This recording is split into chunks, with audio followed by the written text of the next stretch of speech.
बिस्मिल्लाहिर्रहमानिर्रहीम, अस्सलाम वालेकुम। Welcome to your channel Trade Dojo. मैं आपका दोस्त काशिफ। आई होप आप लोग सब खैरियत से होंगे। तो आज मंडे का दिन था और 25 अप्रैल है। मार्केट ने आज का कैसा परफॉर्म किया ये देखते हैं। मार्केट ने क्लोजिंग दी है 46,073 के ऊपर। ऑल टुगेदर मार्केट ने 520 पॉइंट ऐड किए हैं। परसेंटेज में देखें तो 1.14% इसने जो है पॉइंट ऐड किए हैं। वॉल्यूम भी देखें मार्केट में तो अच्छा जनरेट हुआ है, तकरीबन 12 करोड़ के आसपास जो है वॉल्यूम जनरेट हुआ है। प्रीवियस क्लोजिंग इसकी जो थी 45,553 थी और डे रेंज इसकी अगर हम आज की देखें तो 45,553 यानी कि जो इसका प्रीवियस क्लोज था वहाँ की इसकी लो रेंज थी और इसने हाई डिफाइन किया वो किया 46,203 का और क्लोजिंग इसने जो है 46,000 के पास ही दी अराउंड। यानी अगर इसको ऑल टुगेदर सम अप करें तो इसने अपने लो के पास से ओपनिंग देके इसने अपना एक हाई बनाया। हाई बनाने के बाद इसने हाई से ज़रा सा नीचे आके जो है क्लोजिंग दे दी। 52 वीक रेंज को देखें तो ये उसमें दोबारा अपनी आगे की तरफ अपने इस रेजिस्टेंस यानी मेन रेजिस्टेंस की तरफ बढ़ने को है। ग्राफिकली अगर फटाफट देखें तो इंडेक्स खुला, यही जो सिनेरियो यहाँ पे हमें दिख रहा है, खुला हाई डिफाइन किया, साइडवेज में गया, फिर हाई टेस्ट करने की कोशिश करी, एट दी एंड इसने हाई से नीचे जो है थोड़ा सा अपनी क्लोजिंग दे दी। टॉप परफॉर्मर जो हमारे स्टॉक्स हैं वो हम नेटवर्क, टेली, WTL, GTech वगैरह थे। अच्छा, इसमें एक क्वेश्चन और एक चीज़ जो होती है बहुत सारे लोगों को कंफ्यूज कर रही होती है। हमारे एक दोस्त हैं, उन्होंने भी हमसे हमारे व्हाट्सएप ग्रुप में सवाल किया था, तो उसको इंशाल्लाह मैं कवर अप करने की कोशिश करूँगा कि मार्केट जो है हमारी ग्रीन होती है उसके बावजूद हमारे जो स्टॉक्स हैं वो ग्रीन क्यों नहीं होते, वो नेगेटिव क्यों होते हैं। जैसे कि इस सिचुएशन में आप देख सकते हैं मार्केट ओवरऑल आज जो है पॉजिटिव रही, बट हमारे यार जो स्टॉक्स हैं जो टॉप परफॉर्मर में आए, जिनमें अच्छा वॉल्यूम भी तगड़ा जनरेट हुआ, लेकिन उसके बावजूद वो है नेगेटिव रहे। तो इसको भी इंशाल्लाह आने वाले अभी स्क्रिप्ट एनालिसिस के अंदर भी मैं आपको इसको जो है एनालाइज करके बताऊंगा और समझाने की कोशिश करूंगा ताकि आपको ये कंसेप्ट भी क्लियर हो। प्लेयर्स की अगर परफॉर्मेंस को देखें तो फीपी हमारे बायर है, लीपी हमारे सेलर है। तो देखते हैं, बैंक्स ने जो है 1.21 मिलियन डॉलर की सेलिंग करी, ब्रोकर्स ने 0.42 मिलियन डॉलर की बाइंग करी, कंपनीज ने 1.51 मिलियन डॉलर की बाइंग करी, फॉरेन कॉर्पोरेट्स ने 0.42 मिलियन डॉलर की बाइंग करी। फॉरेन इंडिविजुअल ने मार्केट में पार्टिसिपेट नहीं किया, हमारे इंडिविजुअल ने 1.38 मिलियन डॉलर की बाइंग करी। इंश्योरेंस कंपनीज ने जो है 2.69 मिलियन डॉलर की सेलिंग के साथ रहे। म्यूचुअल फंड हमारे 1.26 मिलियन डॉलर की सेलिंग के साथ रहे। NBFC ने भी मार्केट में पार्टिसिपेट नहीं किया। अदर ऑर्गेनाइजेशन ने 0.39 मिलियन डॉलर की सेलिंग करी और ओवरसीज पाकिस्तानी ने भी 1.82 मिलियन डॉलर की बाइंग करी। ओवरऑल देखें तो 1 2 3 4 5 हमारे पास जो प्लेयर्स है वो बायर रहे, 1 2 3 4 हमारे पास जो है वो सेलर रहे और 2 प्लेयर्स ने जो है NBFC और फॉरेन इंडिविजुअल, इन्होंने मार्केट में आज पार्टिसिपेट नहीं किया। तो ओवरऑल सिचुएशन अगर हम देखें तो सबसे बड़ा सेलर हमारे पास हमारी इंश्योरेंस कंपनी रही और देखें तो म्यूचुअल फंड भी जो है अच्छी सेलिंग पर है। नंबर 1 ये। नंबर 2 पे देखें बाइंग में अगर हम देखें तो कंपनीज ने माल को थोड़ा सा एक्यूमुलेट किया और हमारे इंडिविजुअल्स ने भी माल को जो है एक्यूमुलेट किया और ओवरसीज़ पाकिस्तानियों ने भी माल को लिया। तो इसमें अगर हम कंपैरिजन करने की कोशिश करें तो ज़्यादा बड़े सेलर जो है वो हमारे 2 मेजर प्लेयर्स हैं, तो उसको थोड़ा सा हम एनालाइज करने की कोशिश करते हैं। और इंडिविजुअल्स और कंपनीज भी जो है बिग प्लेयर्स के अंदर ही शामिल होती हैं, तो उन्होंने भी जो है लेकिन थोड़ा सा माल को लिया है। तो मैं आपको इसमें कंपैरिजन करके समझाने की कोशिश करता हूँ। तो इसमें नीचे चलते हैं हम लोग। तो यहाँ पे अगर देखें तो हमारे पास जो 2 बड़े सेलर है म्यूचुअल फंड और इंश्योरेंस कंपनीज, और हमारे जो हैं बायर्स जो अगर हम देखें तो कंपनीज और इंडिविजुअल्स हैं। तो नीचे अगर मैं आपको यहाँ पे डाटा एनालिटिक्स इसकी दिखाने की कोशिश करूँ तो यहाँ पे हमारे सबसे पहले अगर हम देखें इंडिविजुअल्स ने हमारे बाइंग के सेक्टर में ज़्यादा करी है। सबसे ज़्यादा इसमें इंडिविजुअल की बाइंग जो हुई है सीमेंट सेक्टर में, राइट। अब हमारे जो सेलर थे वो एक हमारी इंश्योरेंस कंपनी थी और म्यूचुअल फंड थे। तो इंश्योरेंस कंपनीज की देखें सेलिंग यहाँ पे हुई है 0.02 मिलियन डॉलर की। म्यूचुअल फंड की जो है सबसे ज़्यादा जो सेलिंग हुई है वो हुई ही सीमेंट सेक्टर में। तो इससे हमें क्या पता लगता है, इससे हमें एक आइडिया हो जाता है कि यार काफ़ी सारा माल जो है इंडिविजुअल्स ने बाय किया है ये जितने सेलर थे इनसे। तो अब इसके अंदर हमें मज़ीद मालूमात लेने के लिए हमारे जो स्क्रिप्ट्स हैं इस सेक्टर के अंदर उसको हमें जाके देखना पड़ेगा, उसके सपोर्ट और रेजिस्टेंस लेवल मार्क करके हमें देखना पड़ेगा कि कहाँ पे जाके प्राइस एक्शन ने कैसा रिएक्ट किया है और फिर वहाँ से हमें एक बिग पिक्चर पता लग जाएगी कि माल के दिया गया है यानी कि चिपकाया गया है या एक्यूमुलेट किया गया है इंडिविजुअल्स की जानिब से। लेकिन ऑल दो हम लोग बार बार इस चीज़ को डिस्कस करते हैं, ये बड़े प्लेयर्स हैं, स्मार्ट प्लेयर्स हैं, इनकी मूव को कोशिश करा करें फॉलो करने की, क्योंकि जहाँ बड़ा पैसा आता है वहाँ पे जो है हम लोग भी थोड़ा सा पैसा बना सकते हैं। तो हमें मार्केट के जो मूवर्स हैं हमें उनके साथ अपनी जो पोजीशन है उसको बनाने की कोशिश करनी चाहिए। तो यहाँ पे अगर आप देखें फिर हमारे पास जो है ऑल अदर सेक्टर में भी इंडिविजुअल की बाइंग जो है काफ़ी ज़्यादा रही, $0.91 मिलियन की। ऑल अदर सेक्टर में इंश्योरेंस कंपनीज की सेलिंग आप देखें तो $1.36 मिलियन की सेलिंग रही। म्यूचुअल फंड की भी सेलिंग आप देखें तो $0.56 मिलियन की सेलिंग रही। तो ये दिखाने का और समझाने का मकसद यही है कि आपको एनालाइज करना आए, समझ में आए चीज़ के मार्केट में चल क्या रहा है। इससे आप नेक्स्ट डे को जो है प्रिडिक्ट कर सकते हैं, नेक्स्ट वीक को अच्छे तरीके से प्रिडिक्ट कर सकते हैं apart from your technical analysis. तो चार्ट के ऊपर जाने से पहले ये चीज़ें हम लोगों ने देखी, तो इससे आपको एक अंदाज़ा हो रहा होगा कि क्या हुआ है आज की मार्केट में, राइट। तो यहाँ पे हमारे टॉप कंट्रीब्यूटर्स में हम देखें तो हमारे जो सेक्टर हैं, फर्टिलाइज़र सेक्टर में जो है सबसे ज़्यादा पॉइंट्स जोड़े, 156 पॉइंट इसने जोड़े। कमर्शियल बैंक ने 72 पॉइंट जोड़े। टेक्नोलॉजी सेक्टर ने 58 पॉइंट जोड़े। केमिकल सेक्टर ने 53, power generation 44, oil and gas 41, oil and gas exploration marketing 24, investment bank 21, automobile 15, tobacco 12 और इसी तरीके से थोड़े थोड़े पॉइंट जो है दूसरे सेक्टर्स ने जोड़े। नेगेटिविटी बिल्कुल ना होने की बराबर थी। रिफाइनरी ने जस्ट 13 पॉइंट लेस कराए। सीमेंट सेक्टर ने 2.98 पॉइंट लेस कराए और क्लोज एंड म्यूचुअल फंड इसमें दिखा रहा है, इसने 2.90 पॉइंट लेस कराए। शुगर सेक्टर ने 2 पॉइंट लेस कराए। उसी तरीके से थोड़े थोड़े पॉइंट जो हैं दूसरे स्क्रिप्ट्स ने भी लेस करवाए। अच्छा, यहाँ पे एक चीज़ मुझे देखिए मैं समझता हूँ आपको बताने के लिए, ताकि हमारे जो दोस्त हैं जो समझना चाह रहे हैं उनको आसानी हो। मैं फिर आपको इसमें स्क्रिप्ट्स भी दिखाता हूँ। तो यहाँ पे आप अगर एक चीज़ देखें, यहाँ पे टॉप परफॉर्मर में हमारे पास फर्टिलाइज़र सेक्टर रहा। अब यहाँ पे अगर हम जंप करें तो हम इसके अंदर आएँ, तो यहाँ पे अगर हम नीचे जाएं तो फर्टिलाइज़र सेक्टर में हमें पता लगेगा फर्टिलाइज़र सेक्टर में जो दबा के बाइंग हुई है वो किसने की है, कंपनीज़ ने। $0.67 मिलियन की बाइंग करी है। और अगर हम यहाँ पे जाके देखें तो हमारे जो हैं अच्छे बायर्स जो आज के थे उनमें एक कंपनीज़ भी रही। तो इससे हमें एक अंदाज़ा ये होता है कि यहाँ पे काफ़ी सारा माल जो फर्टिलाइज़र सेक्टर में वो हमारे कंपनीज़ ने भी एक्यूमुलेट किया है। तो इस पर अब आप और हम ये चीज़ देख सकते हैं कि फर्टिलाइज़र सेक्टर में जो स्क्रिप्ट्स हैं जो अच्छे परफॉर्म करते हैं उनके सपोर्ट और रेजिस्टेंस लेवल जो हैं उनको मार्क करके थोड़ा थोड़ा माल हम भी जो है उसके अकॉर्डिंग एक्यूमुलेट कर सकते हैं। क्योंकि बड़ा प्लेयर एक जगह पे अगर एक्यूमुलेट चीज़ को कर रहा है तो डेफिनेटली वो कुछ देख के या कुछ सोच के कर रहा है, तो इसमें जो है हमें भी एक हिंट मिल सकती है। तो आई होप ये क्लियर होगा, राइट। कंपनीज देखें तो एफएफसी, अब ये आप अगर देखें तो फौजी फर्टिलाइज़र कंपनी जो है ये भी इसकी कंपनी है फर्टिलाइज़र सेक्टर की। तो इसमें भी आप इसको भी देख सकते हैं, इसने 67 पॉइंट ऐड करा है। सिस्टम ने 57 पॉइंट ऐड करा है। ई फर्ट इसको भी आप देख सकते हैं, फर्टिलाइज़र सेक्टर में 43 पॉइंट इसने ऐड करा है। EPCL जो है 41 पॉइंट इसने ऐड करवाया। HUBC ने 40 पॉइंट ऐड करा है। एंग्रो कॉर्पोरेशन ने 38 पॉइंट इसने ऐड करा है। MCB ने 28, BHL 21, मारी 21, PSU 19, दावा 19, HBL 18 और इसी तरीके से थोड़े थोड़े पॉइंट दूसरे स्क्रिप्ट्स ने ऐड करा है। नेगेटिविटी में देखें सिनर्जी ने जस्ट 10 पॉइंट लेस करवाए। MLCF ने 7 पॉइंट लेस कराए। PTC ने 4, NBB 4, FFBL 4 और इसी तरीके से थोड़े थोड़े पॉइंट जो हैं दूसरे जो हमारे स्क्रिप्ट्स हैं उन्होंने लेस करवाए। 100 इंडेक्स के चार्ट के ऊपर चलते हैं।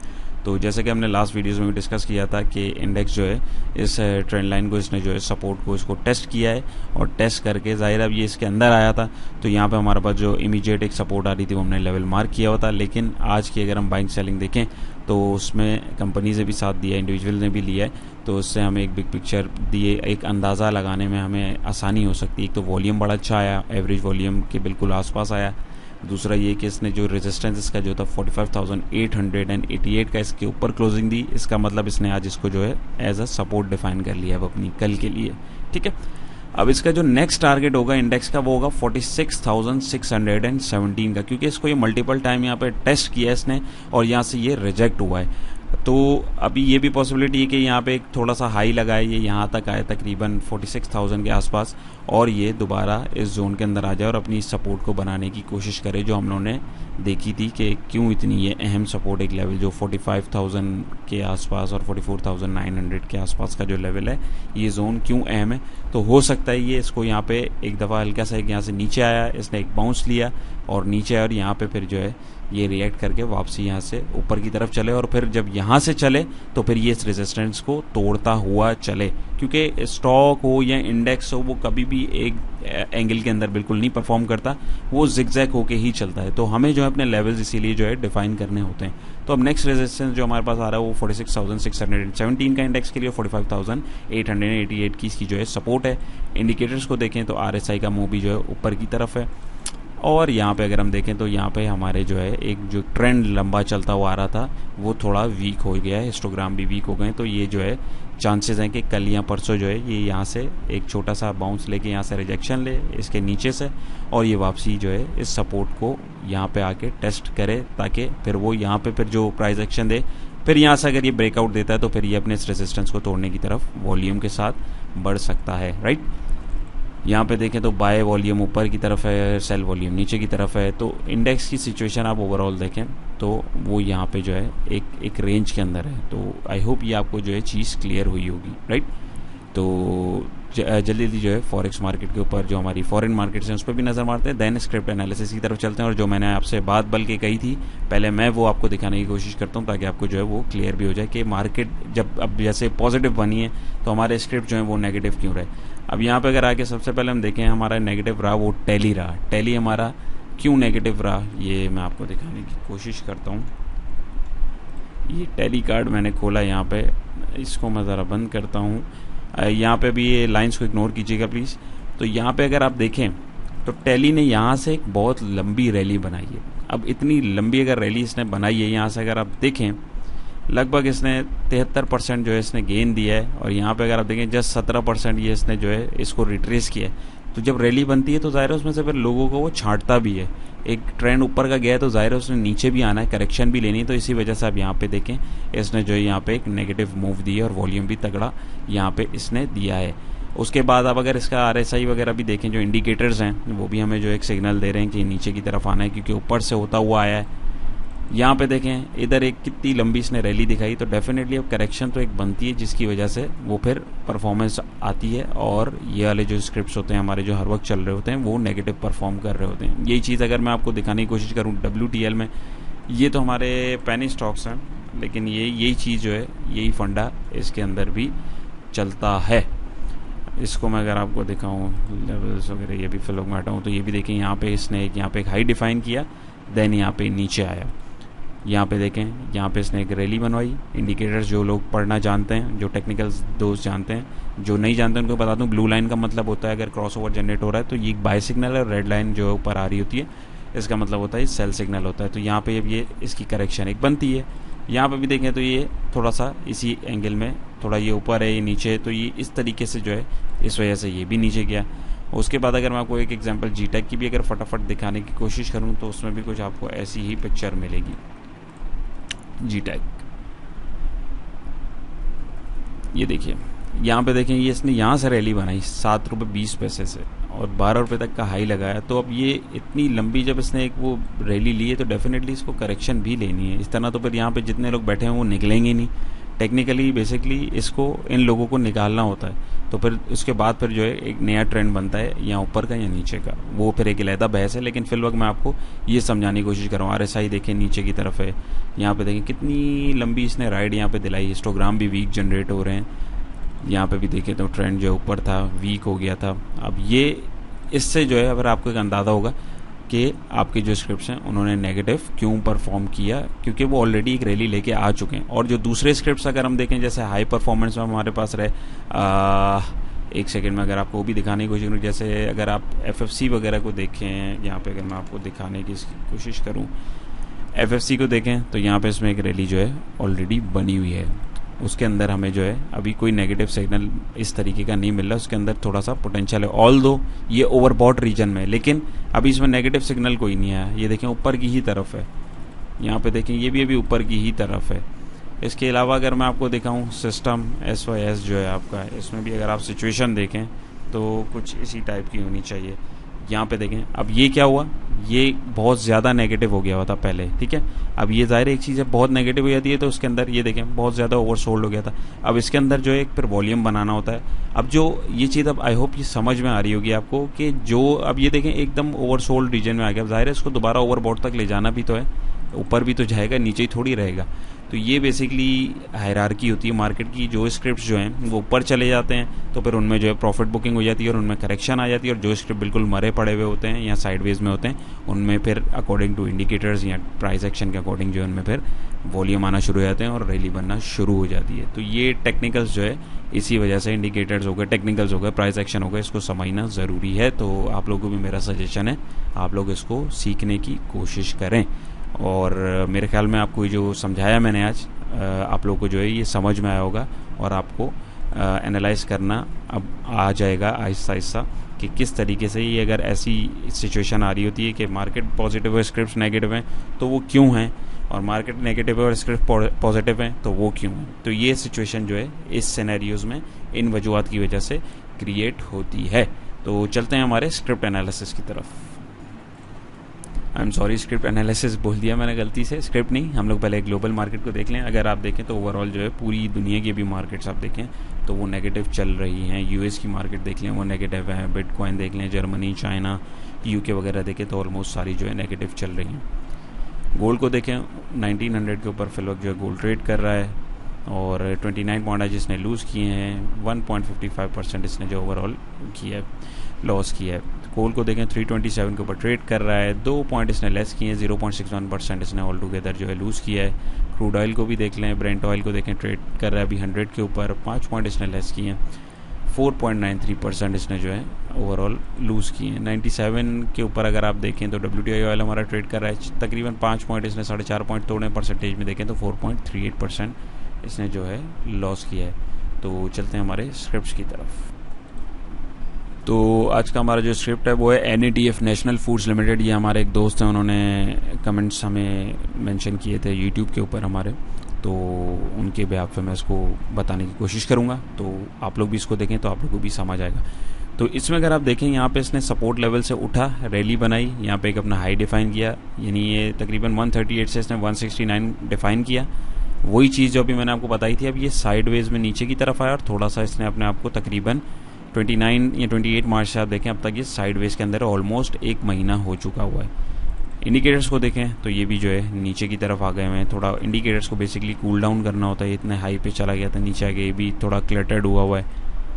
यहाँ पे देखें तो ये भी जो है काफ़ी ज़्यादा इसने एक स्टीव ऊपर की तरफ रैली बनाई थी, इसने उसको जो है करेक्ट किया है। तो अब इसमें जो है हमारे पास जो है दो सिचुएशन है। एक नंबर 1 इसके अंदर फ्रेश बाइंग जो है सबसे पहले हमारे पास जो है वो 157.53 से पहले नहीं बनती है। नंबर 2 ये जिन दोस्तों की इसमें एंट्री है 153.18 पैसे का स्ट्रिक्ट स्टॉप लॉस उनके पास है, क्योंकि अगर आप देखें इसने ट्रेंड लिया, यहाँ पे इसने अपने आपको साइडवेज में किया है, करेक्शन ली, तो अब बहुत ज़्यादा चांसेस हैं कि ये वापसी जो है एक दफ़ा अपने इस हाई को टेस्ट करने की तरफ जा सकता है।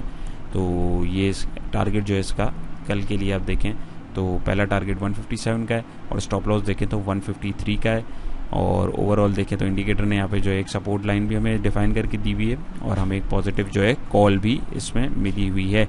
ऑल दो यहाँ पे अगर इसको देखें तो ये काफ़ी ज़्यादा नीचे आके ये भी साइडवेज में चल रहा है, तो इसी वजह से ये भी देखें अभी फिलहाल नेगेटिव है, तो इसी वजह से मैंने जो है आपको अभी ये कहा है कि ये 157 से ऊपर क्लोजिंग दे, देन इसके अंदर थोड़ी सी क्वान्टिटी या फ्रेश बाइंग जो है आप कर सकते हैं। तो आई होप ये आपको क्लियर होगा जी। तो हमारा दूसरा जो स्क्रिप्ट है वो भी हमारे यूज़र हैं, हमारे दोस्त हैं, उन्होंने कमेंट किया था synthetic product enterprise limited SPEL। तो उसमें भी हम देखते हैं क्या पोजीशन है। तो इसमें अगर आप देखें तो इसने भी एक रैली बनाई और यहाँ पे एक हाई डिफाइन किया, नीचे गया रिट्रेसमेंट लेके, ऊपर दोबारा इसने अपना डबल टॉप बनाया और यहाँ पे इसकी जो है डिविडेंड की भी अनाउंसमेंट हो गई है। तो यहाँ पे अभी फिलहाल अगर आप देखें तो आपके स्टॉप लॉस जो है वो है 16.27 का, फ्रेश एंट्री 17.45 पैसे से ऊपर जब तक ये क्लोजिंग नहीं देता अच्छी हेल्दी इसमें नहीं बनती है, और स्टॉप लॉस जिन्होंने बाइंग करी हुई है उनके लिए 16.27 का स्ट्रिक्ट स्टॉप लॉस है, क्योंकि अगर इससे नीचे जाता है तो वापसी अपने इस लेवल तक आ सकता है। वॉल्यूम भी देखें तो एवरेज से जो है ज़्यादा जनरेट हुआ है, लेकिन प्रीवियस वॉल्यूम से देखें तो कम है। इंडिकेटर्स को देखें तो इंडिकेटर भी हमारा साइडवेज दिखा रहा है, 56 के ऊपर RSI है, यहाँ पे इसने जो है बाई कॉल एक जनरेट की हुई है।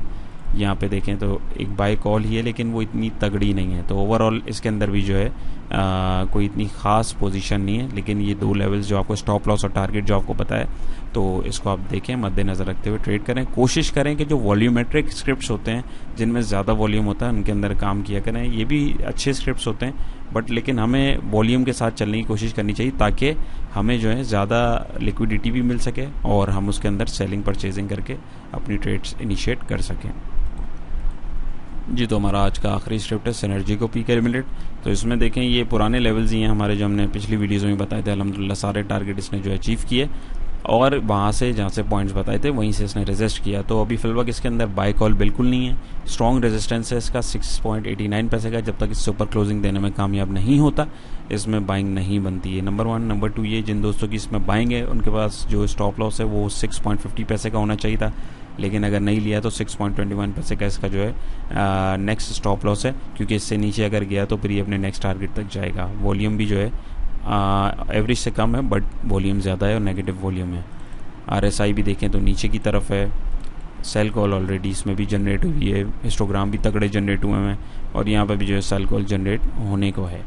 तो ओवरऑल सिचुएशन इसमें भी जो है कोई ख़ास नहीं है। तो जिन दोस्तों की इसमें पोजीशन है तो ये दो स्टॉप लॉस हैं और फ्रेश एंट्री अगर करनी है तो 6.89 से ऊपर की अगर क्लोजिंग देता है तो उसके बाद ही आप फ्रेश एंट्री करके, तो उसके बाद जो आपका टारगेट होगा वो होगा 7.46 पैसे का। तो आई होप हमारी आज की कोशिश भी आपको पसंद आई होगी। कोशिश पसंद आई है तो काइंडली वीडियो को लाइक कीजिएगा। अपना बहुत सारा ख्याल रखिएगा, दुआ में याद रखिएगा। इंशाल्लाह नेक्स्ट वीडियो में मुलाकात।